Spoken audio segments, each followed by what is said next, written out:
to you by Rise Up and Fight Ministries, where real people are telling real stories in hopes that it will help somebody out there. Today we're sitting with Dave Dunn Jr., who also goes by Junior, as long as I can remember. I know his dad. I worked with his dad. I worked with Dave. I remember when Dave was a cadet in the fire service. So we go back, way, way back. And he comes from a tradition of firefighting. It's in his blood.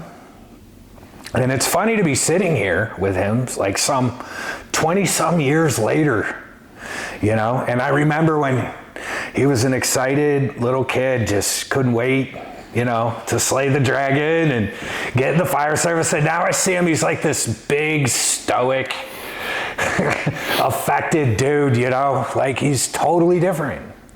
And, you know, and I always say this job literally changes you. It does. And as I sit here, I can see how it's changed Dave. But Dave, we're glad to have you, man. Thank you for coming and telling your story. You know, we really appreciate it. You know, there's not a lot of guys that are willing to come in and talk about their struggles, you know, being a fireman. But one thing I wanted to ask you about, you know, you were on that East Palestine fire, and that was a famous fire. Correct. And you were right up in it, right? You were fighting railroad cars? Yep, we were on the train tracks that night putting some of the rail cars out. We had to kind of protect a company building that was the tracks were up against. So yeah, it was a hell of a night. Yeah, I mean, that whole town, it wreaked havoc on the whole area, too. I can't imagine the guys that were right in the thick of it. Like, so when the tones dropped, like, how did all that go down? Like, as funny as it is, we got the active 911 and kind of looked at it like, was this real? So we all responded in to the station. 4 of us went down that night. We were like, man, this is like an hour drive to get there. Like, this can't be real. And then the closer... I mean, they were literally calling fire departments an hour out for their MABUs. Yeah, there was actually departments from Pennsylvania and West Virginia. It was 2 degrees that night. All the water lines froze, so they needed a massive water shuttle. So they just did a massive, like, county to county wide activation. Oh, wow. I did hear that I think even they went in as far as Trumbull County. I know some of Portage County got activated. But yeah, we ended up taking our tanker down that night. It was chaos, to be honest. Really? Yeah. I mean, we couldn't even get past to be on the other side of the track. So that night we were on the north side of the track. There wasn't a whole lot of departments working that night on the north side. Like, when you see the camera footage and the news, the line of fire trucks that are just like all the way down the road, that was all the south side. So where we were north side. Yeah, we got to taste that stuff all night. 2 degrees, the smoke density was real low. Yeah, you know, that shit always happens when it's like -10 out. Oh, yeah. You know what I mean? It's like never easy. You know, it just always seems that way. Yeah, we sat there and like, we got put into kind of a like staging area, which really staging wasn't very far from the tracks. They were trying to decide what they wanted us to do. Then we had there was like 4 or 5 aerials up in the air that night. I know some of them like kind of froze up. They were stuck in the air. But yeah, we ended up building, because you could already start to see like chemical in the like creek next to so we ended up building a bridge out of skids to walk across to get on the tracks. That's how we ended up, so we didn't like walk through the chemical and stuff that was already like down there. So there was like a bunch of pallets. So we took all these pallets and we just started stacking them up and putting them there, and then we ended up walking across. And if you look on the drone footage actually that they did a couple days later, you can actually see the bridge we built. The fire hose that was laying on the tracks and stuff, that's all what we used that night. That's all my operation side. So yeah, it was It was a night. What did they have on that train? I don't know the full MSDS sheets. I know they finally, I think they came out and said there was vinyl chloride. There was 5 or 6 different chemicals they determined was on that track that night that was probably off-gassing and burning. I know there was the vinyl chloride was the big one that they were really concerned about. And I think it was I can't remember exactly what time of the night they finally decided to pull us out because they actually thought that the vinyl chloride tanks were going to explode. So we started backing up, and then we ended up going to back to their fire station, and that was kind of our regroup staging area. But yeah, I know vinyl chloride was the big one. They list a couple other chemicals they thought were pretty much burning that night too. So they kind of thought it was going to be more of a ethanol kind of thing, but it wasn't. I know that they say that track's really good for the travel of ethanol from state to state and stuff, but I don't know the full logistics. I just know that we had fire. I don't know what all was on each rail car. We just were told hey, let's go try to put this out. So we walked down the tracks, moved some hose, and just, we put 3 or 4 different rail cars out that night. How did they handle the air bottles, on that call? Especially if you had to build a bridge to get to your area. Changing out your bottle and all that. I'm sure that was complicated. Or did you just bring some extras? I just brought extras. Yeah. So when I went down and I found the commanding officer and asked what he needed, he goes, I could use some manpower. So when I went back, they ended up having the rest of my manpower ended up being used to set up drop tanks and stuff to supply water. So I was the only one that worked off my truck that night. Wow. I ended up just taking 2 more spare bottles with me and walked down, and that's how I did it. And then we were put in staging for a while, so I just left my bottles right there, and we didn't really have a way to refill or anything like that. We just worked with what we had. Wow. So how long were you there? How long was your scene time? I believe I was down, I think we were there at least good 4, 5 hours, give or take. Because we finally got toned out, it was just after 10 o'clock for it. So, and then the hour drive, I think we pulled out somewhere around 2 in the morning.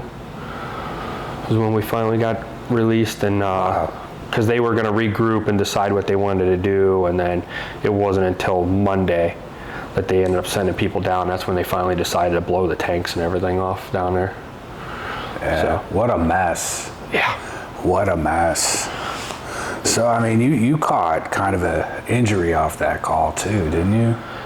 Yeah, just because of breathing all that stuff in, I ended up with some little bit of respiratory problems. So it's been a struggle trying to get back to my normal, to say. I kind of bled out of my nose for a week after that. Yeah. And it's crazy too, they'll say a station, 3-4 guys will all of a sudden get cancer. And they'll trace it back sometimes to a certain specific call where there could have been a potential for a carcinogenic exposure, It's just, that's scary stuff, and people don't really realize the sacrifices that are made,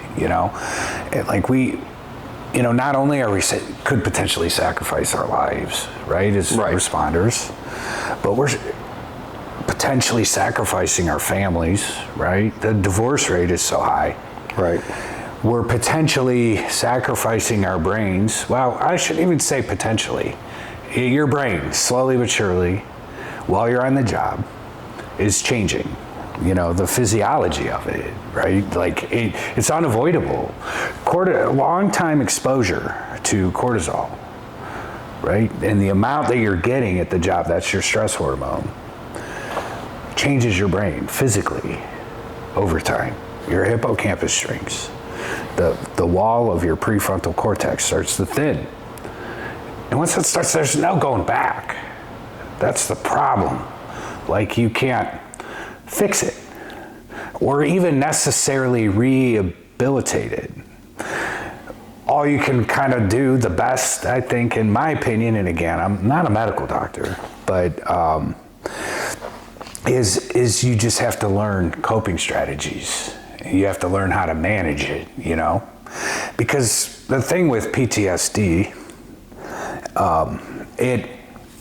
once you see its onset, it's too late. Right. You know what I mean? And like, I can't speak for you, but I know, like, when I was in the fire service, especially when I was younger, I never heard anything about any of that, you know? Like, nobody talked about PTSD or, you know, watch out for this, or, you know. We just kind of accepted that the job, you know, had these dark parts, and, you know, we're going to be exposed to some really high stress situations, and part of us likes that. We're adrenaline junkies, right? You know, but at the same time, like, you know, we're damaging our brain, and it's weird because sitting here with you some 20 some years later, you know, I can see it in your eyes, bro. I can see where you've been and where you've come back from. Like, you're wearing it. Yeah. You know?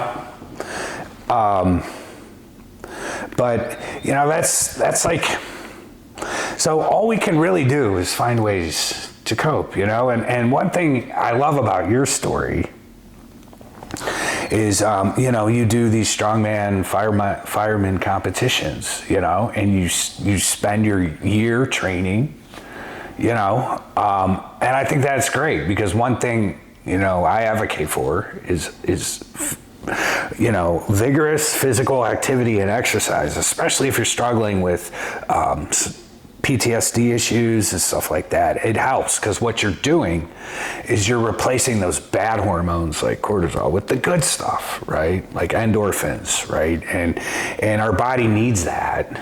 And that's a great way to get it. And like, I'm inspired by your story specifically, because, you know, you have these goals, and you're working towards these goals, right? When you train. And I love that you do train. And I wish more guys would work out.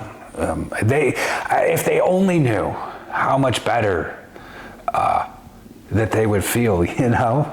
I mean, oh, yeah. Dude, if you got hurt and you couldn't work out anymore, you would be so friggin' depressed. Oh. Am I right? Oh, yeah. You would feel like your life is over. Well, 100%. I wouldn't know what to replace it with. Right. Me neither. Like, I need that like air. I need to exercise like air. And if I get like the flu and I can't work out for like a week or two. Oh, yeah. I feel it in my brain, bro. I feel my anxiety levels are heightened. My stress is heightened.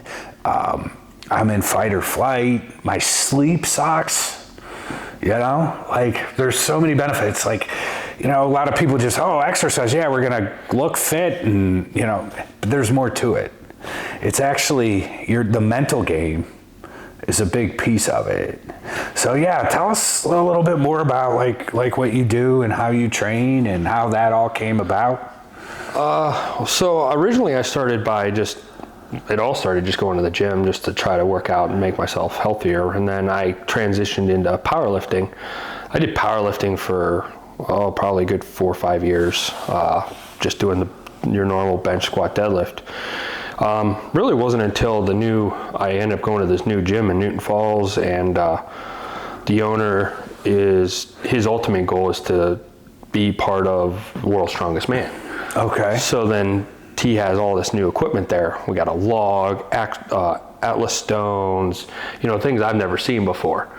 And, you know, he started out by doing these like strongman Saturdays, you know, like he was just like, everybody wants to come out and try something, you know, moving a yoke or, you know, doing a circus dumbbell, just the things you see like on TV of the World's Strongest Man. And I was like, this is kind of cool. So, it really kind of like transitioned my whole life. I was like, wow, this is a lot of fun. And then not too soon after actually being at East Palestine was one of my like first official like strongman competitions. We went up to Akron and did like 5 events and stuff. And it was just like the mentality, the sport itself of strongman is almost like the fire service. There's such a strong bond. Like powerlifting is so cutthroat. Like if you fail a rep, the guy's like, kind of sucks to be you, man, and then walks up and pulls the weight that you failed. And then there's just like that chip on the shoulder kind of feeling. My first event, there was a person there getting ready to go up and do their event, and they're going through their bag, and they're like, man, where's my belt? Where's my belt? And this random person who I don't think ever knew him walked over and said, here, use my belt. Go out there and get your win. And it's like that's the whole thing in strongman is that community is just like the same as us. Like you're willing, we show up on a scene with different departments, and you don't know the guy that's there or the other guy, but you're going in the house with them. Mm-hmm. And you have trust in him because he knows what he's doing. You don't know this guy from yesterday, but you go in and you fight fire with him, and you come out and you bond, you fist bump, and you walk off. And that's a lot of how strongman is. And it really gave me a whole new drive and a whole new love of working out. And it just happened to be 3 years ago when we were at the Arnold, I saw the booth for the world's strongest fireman, and then I was like, oh, I didn't know this was a thing, and kind of like, they're like, oh yeah, this and that. So then 2 years ago, I was like, well, I signed up for it, and I'm like, I want to do this. And it was a huge, so my first year I went out there, and I just was like, I'm not fighting for anything, I'm just going to go out and do it. And it was a great experience of life. The people I got to meet, the new friends I have from competing down there, the firemen I got to meet with from around the world. Like that year we had all different countries coming in to compete, and it just opened up the door to greater things. It really gave me the love of both jobs. I love the fire service, I love what I do, but at the same time I love strongman. I love competing, I love the camaraderie that's there when you lift with them. So like having world's strongest fireman and the fire service, strongman and fire together, that's what it was. And it was the same. It was just like being at that competition at the Arnold was like being on a fire scene. Like there's a guy that I went out and we both had to compete at the same time, and he didn't get the rep, and I was pushing to get it, and he came over and he's supporting me to finish. Like, let's go, finish this rep out, let's go, you got this, you got this, you got this, and help get me that one last rep. And then, so it was a whole thing. And then competing last year, I really had the drive. I really fought, we're all fighting for day two. We all want to be on the main stage, so it's a huge competition, but at the end of the day, everybody walks off of day one happy with themselves. Nobody's back there beating herself up, oh, I could have done better, I should have done better. And it really helps with the mentality, really helps, like seeing other people like, yeah, I gave it my all, it wasn't good enough, but I'm happy with it. I didn't place as well as I did this year that I thought I would, but out of 30 people and I took a 12th, I'm happy with it. I hit new PRs. Physically, my body was probably in the best shape it has been. So that was a huge mental boost. Like comparing last year to this year and seeing the progress I made. The one thing I have worked on is, so when I first started lifting, especially powerlifting, because you talking about rewriting your brain. Well, lifting heavy weights, you have to kind of program your brain for it because your body's not built to lift that. Right. To pull 500-600 pounds, the body wasn't really built for it. So you got to train the brain too to be like, hey, I got to do this. And for the longest time, I used to use bad calls as a trigger, more say. And I have found over the last several months and that it actually made my lift worse. I would tap into some rough calls or a bad call here, and that's what I would use for my anger to lift that weight and kind of use that, then sniff a little smelling salts, and then I'd just be angry and then go up and pull the weight. So this year at the Arnold, I went a more of a relaxed way. I kind of just, every event I went into from the first to the end, I more or less had more of a calm mindset, kind of like cleared my head, more of kind of like a Zen kind of thing. And my performance was 1,000 times better. And that's where I've been trying to train now from leaving the Arnold until now, is I'm really trying to not focus on the bad and continue to stay with the happier thoughts and just clear my head of everything. And I feel like getting away from the bad thoughts and the stuff we see has also helped mentally, because now I'm not focusing on it. I mean, I was to a point that I would try to think of something to the point I'd smash my head into a bar just so I could clear my head so I could lift the weight. And now I'm kind of like, if I stay calm and relaxed, and then I can go up and I can pull the weight so much better.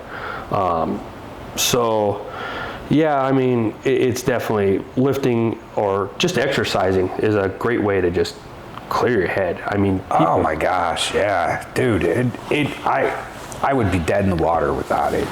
I will say that even if it's not lifting, and like I just had a talk with the other day, if it's not even if you lift, it's just you have to find something in life to get yourself off the job. 100%. It's not, I mean, even if you don't want to go work out, which, you know, it's good for you, but if you don't, you don't. It's as simple as like, a lot of people love going to the movies. So just go see a movie, or, you know, go for a hike, or anything, something like pottery. If it doesn't matter what it is, you have to find a way to escape. I guess the best way to say is you have to escape reality for a while. 100%. If you don't escape reality and you constantly live in this world, and you let all of the negativity of this world build up, it's just going to add to what you see on the job. You know, so I have found different ways that I can leave for time and be like, all right, well, I don't care for the 2 hours I'm at the gym. I don't have to be an officer. I don't have to be a fireman. I don't have to be EMS. Like, I don't have to do any of that. That's not my problem. My only focus is the bar in front of me. Mm-hmm. And that's my escape. You know, I do a couple other things to help escape life, and that's what you have to do. If you're constantly in that state of mind that you're on the job, it's just going to eat you up. And I think by lifting or running or jogging or hiking is a great way to just get yourself away. Oh, yeah. Like, when I'm at CrossFit, right, the workout at the end, it's the most god-awful, cardio taxing.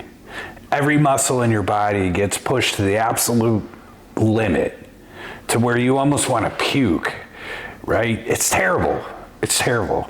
So when I'm working out at CrossFit, I'm not thinking about anything but getting through that god-awful, painful workout that I don't even, and I've been doing it now, 6+ years. And I still dread the workout. I still am nervous the 5 seconds before it starts.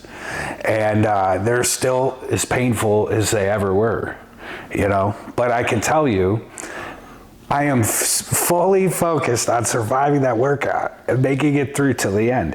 And there's nothing else going through my brain. But I need that. I need that decompression. You know, and that's something we talk a lot about here. And it is important. And like you said, Dave, I mean, you couldn't have said it better. You know, it doesn't have to be working out. I'm partial to that. Right, me too. Plus, you know, if you can improve your physical health, it affects your mental health, you know. But at the same time, yeah, like you said, you could be riding your motorcycle. You know, it could be, you know, my brother like repairs clocks. He's a veteran, a war veteran. And he just gets these old clocks and he repairs them and he gets them running. And that's his meditation, you know. I grow orchids and they're really hard to deal with. They're not like your typical plant. But I find a lot of peace in that, you know, and because when you work in chaos and you're immersed in that, like, where do you find your peace, you know? And it's going to be, like you said, different for everybody, you know, but it's so important, you know, and it's crazy to sit here, and I'm talking to a fire lieutenant now, you know. Yeah. Like I said, when you were a kid, you had your car and you're racing around, you know, like it's crazy to see, but time, it just goes so fast. It does. And, you know, and these young guys in the fire service, right? They're all excited. And you were like that. I was like that, right? Oh, yeah. You know, and but they don't really realize before they know it, 10 years, they'll have 10 years on the job, and now they're starting to hate it a little bit, right? They've been through some stuff, you know. It's starting, you know, PTSD is starting to take hold. You know, they did a study, Dave. They're seeing now the onset of PTSD in firemen now between 3 to 5 years of service. And that blew my mind because, you know, I always kind of, you know, I talk to a lot of firemen, right, that suffer. Obviously, that's what we do. So they're usually 40 and up, right? That's usually where I see it, like out in the field, right? Like the onset of PTSD and all the problems and everything. It's like the 40s. But this study is saying, no, 3 to 5 years, bro. And it depends on the agency that you work for, too. Obviously, you're going to burn out faster on a helicopter, or if you're working for Columbus Division of Fire and one of the busiest stations in the city, you know. And what's crazy, too, a lot of people don't realize, and I found this out, Columbus Division of Fire is the 3rd busiest station in the country, call-wise. That checks out. A lot of people don't realize that Columbus is that busy, you know. Well, you figure Columbus has the convention center, and that convention center is always packed. Yeah. So, I mean, well, just like the end of February, you had, I don't even remember what they said the number was, but just for the Arnold alone, it's held here in Columbus, Ohio, every year, the end of February. And you bring people from all over the world here. That whole convention center is fully rented out. Every room in that building is used for some sport, from fencing to, there's a foosball tournament, there's karate. I mean, every sport that is possibly a sport is held there. Wow, I didn't know that. I thought the Arnold was just like lifting and body competitions. And no, the Arnold does everything, and that's the one thing that Arnold has been really, really big on, is especially sports in the youth. And it doesn't matter if it's from playing foosball, to fencing, to powerlifting. There's bodybuilding, yeah, there's the strongman, there's all of that, but there is so much other stuff that goes on that whole weekend for any type of sport. So that whole convention center, everything is rented. I mean, we have to plan like 6 months in advance to get my hotel room so I can be there, so I don't have to travel, just so I can go right down and go right to compete. Mm-hmm. So you figure, yeah, Columbus brings in probably 1 million people that weekend from all around the world. I mean, we had, this year alone was just over 100 firemen, and I couldn't tell you how many different states. I mean, wow. We didn't have a lot of countries. We only had, we had 2 from Taiwan, and we had 1 from Canada. But the year before, I mean, we had a bunch of different countries. There was 1 from France. I believe there was 1 from Great Britain. So, and that's just for one event. That's just for the strongest firemen. So you think of all the other events that are strongman related or powerlifting related or something, you're bringing in people that are competing at the world level there. So yeah, I could see why Columbus is busy. And then you think right after that weekend, it was rented out again. And again, I mean, I don't think that convention ever goes a week without it being rented out for something. So I could see why Columbus stays busy. Just that convention center alone, and how many people it's drawing in every weekend between the airport, probably flying in to be there. I think one of the weekends I know is the state of Ohio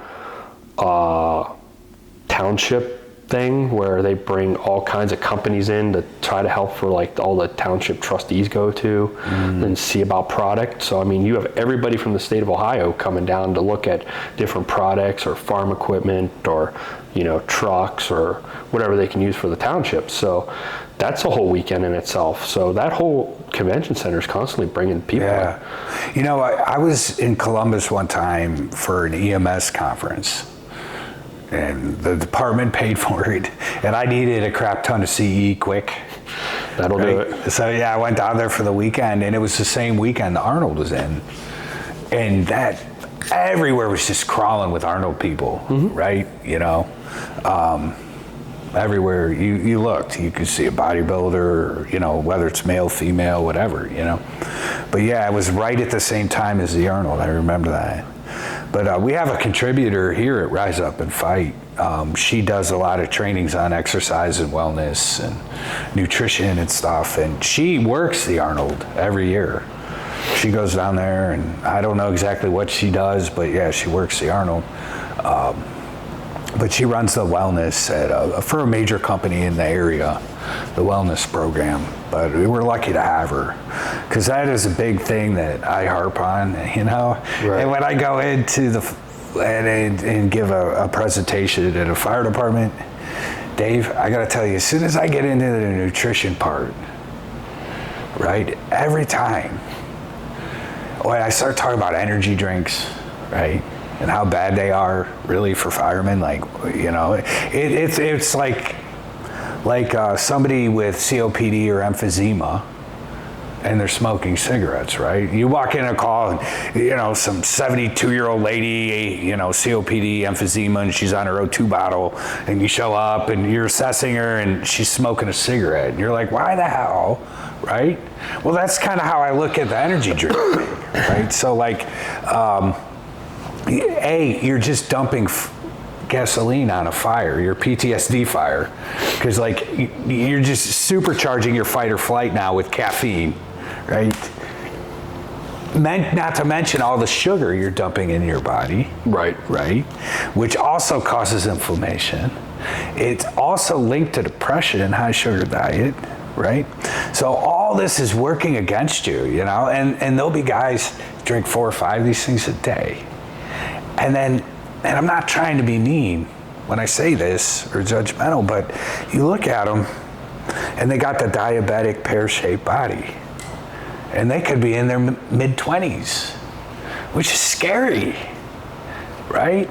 And then you're thinking, okay, so now you've got all this cortisol flying through your body because of the job and the anxiety and the stress of the calls, and a side effect of cortisol is weight gain, fat. So now you got to fight that. But now we're just dumping sugar in our body. We're drinking the sugar. And I tell them this, hey, I'm not asking for everything here, but wouldn't you rather eat a big ass awesome donut if you're going to eat sugar, instead of just drinking it in a can real quick, 2 seconds in the squat on the way back to the station?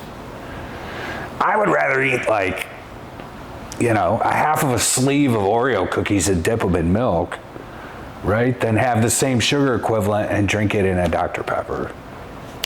That's me. If I'm going to eat sugar, I'm going to save it for the good stuff, right? True. You eat a big ass piece of cheesecake. I'm not going to drink it, but the average, sugar intake for some of these people that work in the fire service, dude, you're over 100 grams a day, bro. You're just killing yourself, So, but it's inspiring to see you doing the strongman stuff and training, because goals are important, goals keep you going, they're why you get up in the morning. True. Hope and goals. I also feel like you were talking about how fast life moves. And I feel like doing stuff like that and having a goal. So for me, I know like come the end of February next year, I got the Arnold again. And it feels like one thing I found kind of over the last few years is if you plan things and like a vacation, I feel like everybody should at least try to vacation somewhere, even if it's just like 2 townships over, if you can get away. But I found that if you set things, vacation, competitions, stuff like that, I feel like it has helped slow life down. Because you're so excited for it. So like vacation for us is in the end of August, September. It feels like it's so far away. And I think I look at it as being like when you were a kid. Remember, life felt so slow as a kid. You were always waiting for your next birthday, waiting for school. You're right. For school to be over, or things like that, And I feel like in life, if you have things like that, set a vacation, big competition, just milestones in life. If you have something that you want to do, I feel like it does kind of seem like your life goes a little slower because you're so excited for something. So it gives you that mentality like, oh man, I'm still 6 months away from vacation. Right. But by doing that, it seems like things slow down. If you don't have anything planned all year and you don't do anything all year, you're just paced and replete. Get up, you go to work, you go home, you go to sleep. If you don't have things to do or to work towards, then yes, you are just speeding life up because what are you going for? You're just same old, get up, I went to work, and I went home, had dinner, went to bed. But if you have like that vacation, you're like, oh man, my vacation's like 7 months away, like, oh, I can't wait. Well, now you're like, I think mentally it slows things down. You're just not rushing through life, just waking up and going to work every day. Right. Having goals and things you want to do kind of puts you in that better mindset too. It's like, oh, well, man, I got 6 months to go. Well, how many times do people like, well, I'm going to the beach, I got to get my summer bod on. Right. But it also seems to help get people in the gym or doing things. So they're like, oh, I got to lose that weight for vacation. I don't want to look like that on the sand. So yeah, it does give you goals to shoot for. Now you not only do you have vacation you're working for, but now you have like, oh, I got to lose some weight for the go on vacation. So I think that helps put life in better perspective and helps move life a little better. And through a more calmly way than just getting up and going to work and seeing the stuff we see. And, I feel that that's a much better, calmer way to live through life than just trying to get up and like, yeah, I had a pretty bad call. Yeah, another one. Then you go home and what do? You don't talk about it. How was work? Yeah, it was work.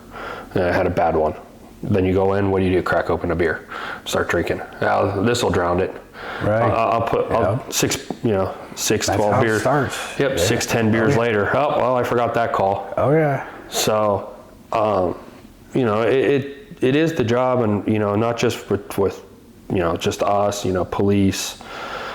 I mean, the people in the hospital. I mean, we all deal with bad stuff. It's just you got to find a way to cope with it. And unfortunately, a lot of us in the field and all that, the easiest way is alcohol. Right. Yeah. I mean, a lot of firemen cope in an unhealthy way. I know a lot of cops, heavy drinkers, like case of beer a day drinkers, and again, alcohol now, you're wreaking havoc on your body, right? You're causing these chemical imbalance in your brain. Your serotonin levels are messed up now, and when you have PTSD, I mean, you've got to fight for everything. You know what I mean? And I get why, because I've been there many times myself, like why someone would self-medicate, right? I get it. I'm not judging anybody for that, but it's definitely an unhealthy coping mechanism where like what you're doing with Arnold and your training is a healthy coping mechanism, And the problem with like alcohol or drugs or whatever is it further exacerbates the greater problem of your job-related PTSD, which spills over into your relationship at home. And then, that like nothing good comes out of like an alcoholic marriage or relationship, right? There's obviously a lot of toxicity there just by default, right? Yeah. You know, and alcohol really, it grabs a lot of guys, especially guys that are suffering, you know. And again, we're putting all that sugar in our body, like we're just exacerbating things, you know. So there's gotta be some sort of relief out there for firemen, you know. I know that like when I'm having a really bad day, like I resort to all the things that I teach. You know, I am not immune. I am preaching to the choir when I get up here and I talk, right, to people and I tell them, you know, but some things I do, I'll try to meditate, or I'll try to burn off that anxiety through either a walk, ride my bicycle. That's another thing I do. And I'll just ride, grind it out, listen to music, pedal as hard as I can, and just go, you know. That helps. And I would encourage any first responder, obviously, to find their zen. I like your word, zen. I might use that. Find their zen and go with it. But like another thing I would do, like if I'm having a bad moment, and it's funny because I'm kind of opposite of most people will want to call somebody and talk. I'm one to isolate, you know, which isn't helpful at all, you know. But yeah, other than like, you know, you're a strong man and stuff, when you're having those, and I call it the darkness, right? When you slip into the darkness, and I think you know, what I'm talking about when I say that. Like, how do you get yourself out of the darkness, you know, when that happens? Well, I can say I'm very fortunate. My wife has gotten really well at reading me and kind of feeling my vibe and my aura, or whatever you want to call it. And so having her being a rock for me has helped a lot. She like if I start to feel like that, she can even tell just by the way I text her and stuff like that now. She's gotten really good at it, and she'll just like straight up confront me and be like, look, I know you're having a bad day, but you need to talk. Let's talk this through. And so I'm very fortunate that I have her, and she's actually 99% of how I get out of it. She just is there. She talks to me. You know, she's got to deal with a lot from me, but we've now got to the point that she feels it. She knows, like, if I'm the way I text that day about things, or just the way I am around the house, it's not my normal. She'll just come up and be like, what's going on? And I'll be like, you know, nothing. You know, and you do the whole nothing, I'm fine. And she's like, I know you're not, so like, let's talk about it. Or, you know, but being confronted right away before it starts to get worse and worse and worse has seemed to really help. So, I mean, she's simply as a text message, like, I know you're not doing all right, but you need to talk, like, text me more. Or, you know, when we're at home or getting ready to leave or something, you know, she gets really good at just confronting me and bringing it right to the open before it just sits there and dwells. So, I mean, for that's what I've really found that's probably been the big help, especially the last several months. You know, I'm very fortunate. You know, I know a lot of people don't get to have that or that, but no, that's a true blessing, you know. But yeah, I mean, without her, I don't know. I mean, like I said, it's really helped the way she's gotten to the point of just knowing how I am, that I'm not my normal self, and that I'm definitely either having a bad day or something, and then she just, you know, knows how to like talk to me and then confront me and comfort me and kind of help make sure that I don't start to drop farther and farther down the dark tunnel. And just, I think bringing it straight to light early is a much better way of going about than just letting you dwell on it. Like you said, if you're starting to have it, you get on a bike, sometimes having an exit song. I've also found that on my phone, on my Spotify, I've just built like a mental health playlist of just songs that kind of help. So like if she's not available, I'll just like put my headphones in and I'll just kind of listen to a bunch of different songs, and that just kind of like helps calm things down. They're like my go-to kind of songs that are just like, it helps making sure that I don't get worse. The big thing is, just don't dwell on it. I know that's easier to speak. Yeah, dude. It's easier to speak than, unfortunately. You get caught in those thought loops, right. Man. And it just takes you down to Chinatown, bro. Oh, yeah. Yeah, quick, fast, and in a hurry. Right, you want to see what the center of the earth looks like, but yeah, unfortunately, I think that's one of the biggest things is you got to confront it like early before you just let it go. It was like you that once you told me that sometimes you just got to make it to the pillow, and I've really kind of thought about that, and with especially buying a house lately, that's been my thing. Is like I just take one day at a time. I just take my day, like today. Absolutely. That's all I do is what I have to do today. I don't think about tomorrow. I don't think about next week.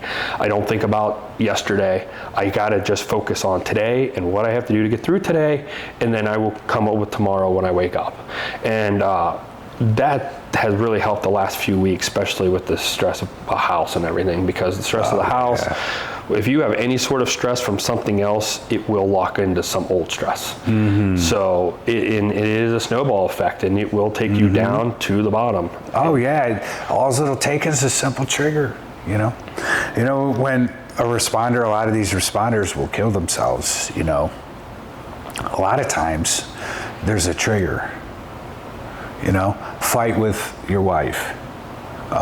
Could be something happens to your kid, or, whatever that may be. And that's all it takes to just send you spiraling, And some of the craziest things will trigger me sometimes, and then all of a sudden now I'm in the darkness again, and it's a fight to make it to my pillow. But a lot of times when I wake up in the morning, I feel better. It's like my frame has changed. I'm out of that darkness. I have hope again, but it's weird.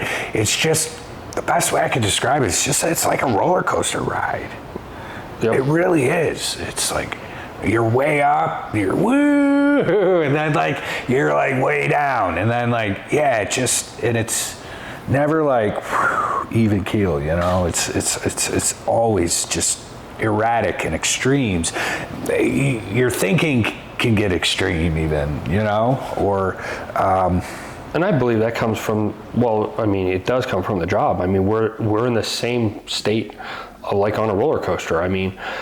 We go from sitting doing something to, hey, now we have a fully involved fire. Oh, by the way, there's somebody in the house. Yeah. So now you've just went from being at the top of the roller coaster, and now you're shooting straight down at a high rate of speed. Because especially like in my seat now, not only do I have the stress of getting to the call, because I have my driver, which as an officer, you should be double checking your driver. So making sure intersections are clear, watching for other people. But at the same time, all right, I'm pre-planning the call as I'm going there. So my mind's already running a million miles an hour. Right. So I'm like watching, all right, clear right, clear left, this car's moving, let's move this way.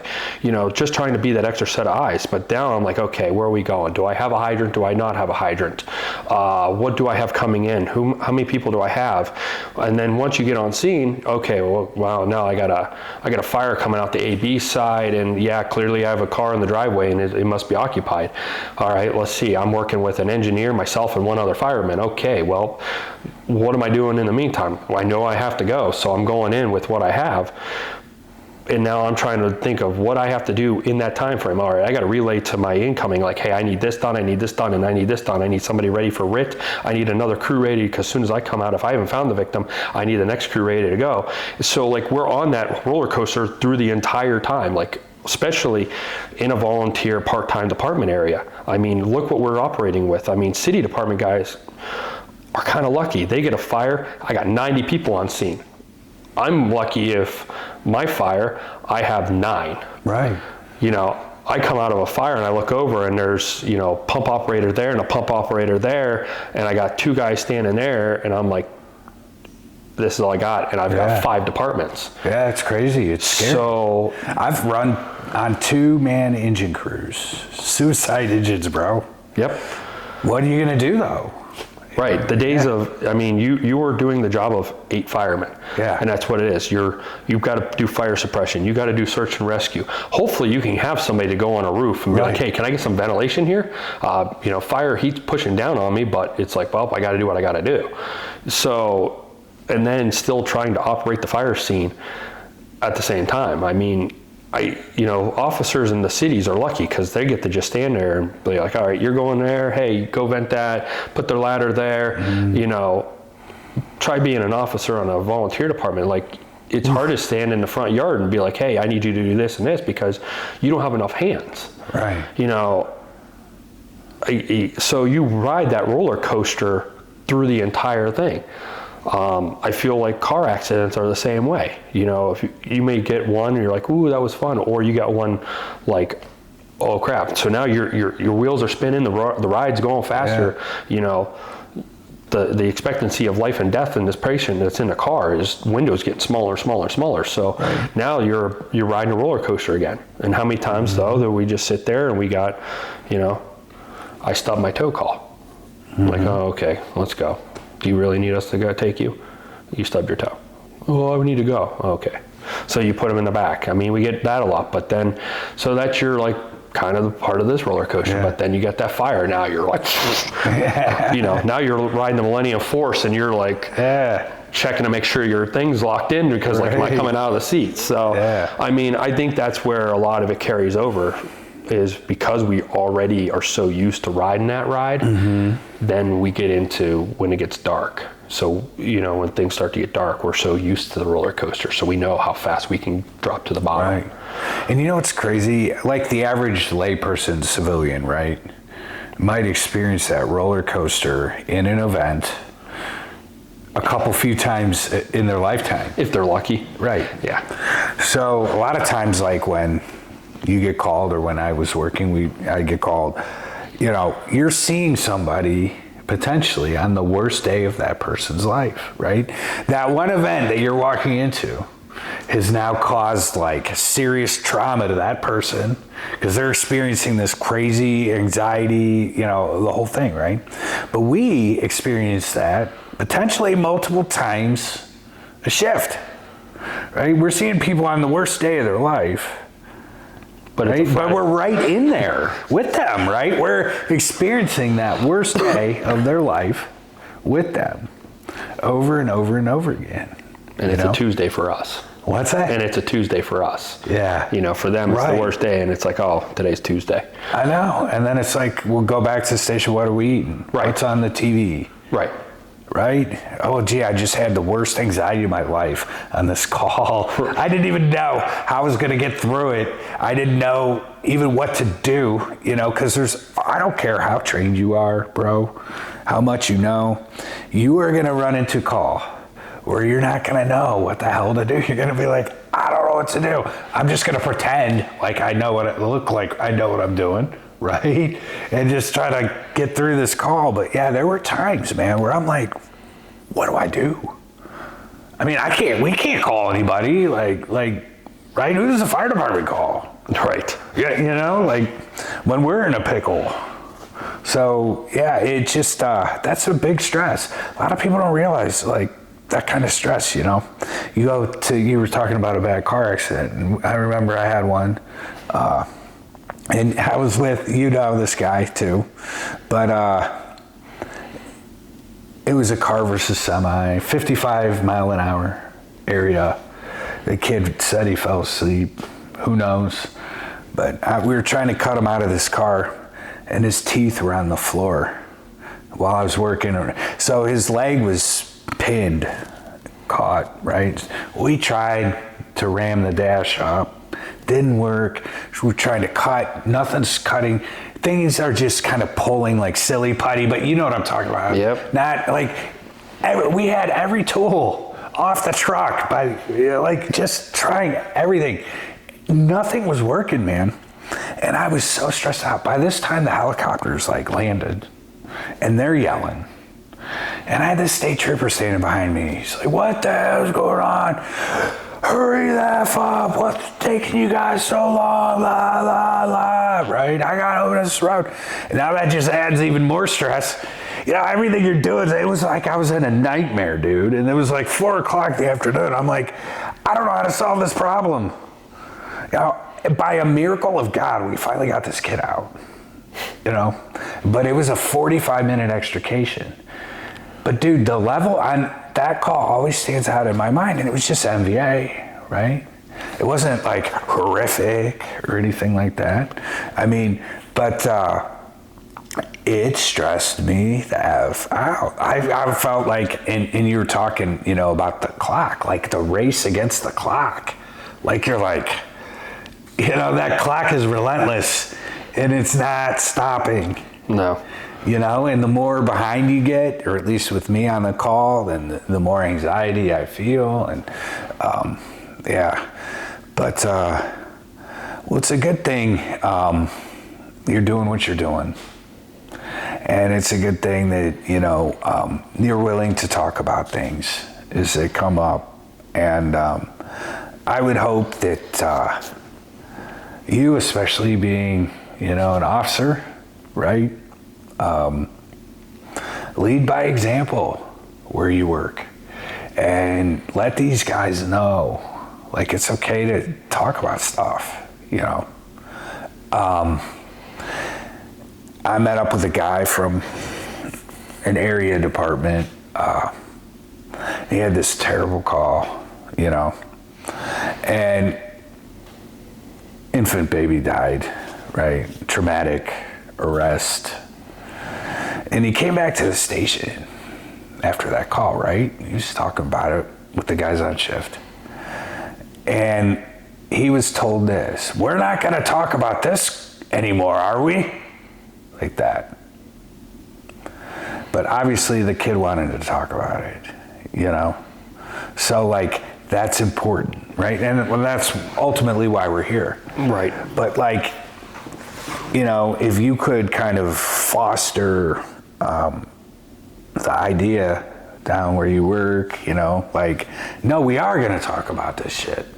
No, we are. I don't care if it makes this guy uncomfortable or that guy doesn't feel like it because he just wants to eat his pizza rolls, right? Right. You know, tough.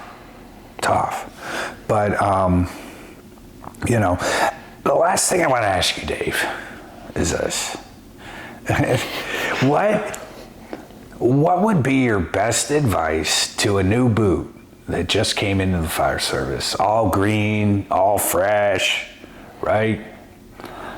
If you could give that young kid who's all starry-eyed and excited to slay the dragon advice, right? Best advice. And I know this is a broad question. Yeah. It's a tall order. But yeah, what would that advice be? My advice that I normally tell all the newer people when they come on our department is keep your ears open, keep your eyes open. Listen to what the older generation talks about, listen to your officers, and keep your head on a swivel and look at everything, but never be afraid to talk about what you saw. So anytime we get a call, if you have a question, like why did we do what we did, ask. Don't ever just sit there and ponder, well, why did we do that on that call? I always tell everybody the best thing in our fire department, and we can do that now with the new fire chief, is talk about everything we do. Good. So having a new fire chief who actually listens to what we want to do and respects what our decisions, that's helped tremendously. So that's usually what I tell all the new people, like, hey, you know, listen to what is being said and always keep your head on a swivel, especially in this job. And, you know, just ask questions. always ask, never hold anything back. Right. And you see something that rattles you, talk about it, or let one of us know, because we can always find the help somewhere. So that's usually what I try to tell already from the beginning, because 23 years this year, 24 of doing it, you know, I do remember being the happy little kid that was a cadet that couldn't wait to do it. All right. I will say that for the most part, I still have the joys of it. It is finally getting to the part of a little wore out, but I still love what I do. But yeah, that would be my advice. Just listen, and don't ever be afraid to ask for help. Yeah. You know, you could be day one on the job and catch the worst call of your life, and you just happen to be there that day. Just don't ponder it. Don't be like, wow, I can't believe that happened. Like, wow, and then, you know, dwell on it. Come back and talk. Like, hey, that call was bad. And be like, you know, and then hear, you know, like, yeah, let's talk about it. What bothered you? Let's get it out. So that would be my advice. That's good advice. You know. You know, it was never like seeing the traumatic injuries, or like seeing even people die. Never bothered me per se, except kids, obviously. When a kid dies, I mean, that affects me to the core. But what really bothered me on calls is when you see like the evil in people, you know. Like, you show up to that call and, like, you know, the guy's wife is arresting because of an overdose, and he doesn't give a crap, and he's just sitting on the couch watching TV, you know? Things like that. That kind of stuff is what always got me. When you see, like, the darkness and the evil that's out in the world, right? All that bad, horrible, unfair things that happen to people, you know, and that's where I had trouble, right? And it's funny because Jordan Peterson, you know, he has this whole bit on PTSD, like a reel I saw one time, and I saved it. It was so good, and he was saying, you know, it's not necessarily the traumatic event that causes the brain injury. It's the malevolence that was behind that event that caused it. And he said, when you look in the eyes of real malevolence and you see that evil, he said, that is something, and that affects you, you know. But that's what always got me. But it's great to see you thriving, you know. We're getting old, man. You know, we're getting old. But, you know, I really appreciate you coming down here and talking. And I definitely want you to give your dad my love. Will do. You know, he was a mentor to me, big time, when I was coming up and coming through. I learned so much from that man.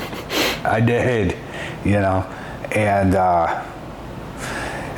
really appreciative that you and him are in my life. You know, I think that's awesome. But, you know, again, thank you for coming. And thank you guys for listening to this episode of The Brave and the Broken. Obviously, we can't do this work in fire departments and with firemen without your support.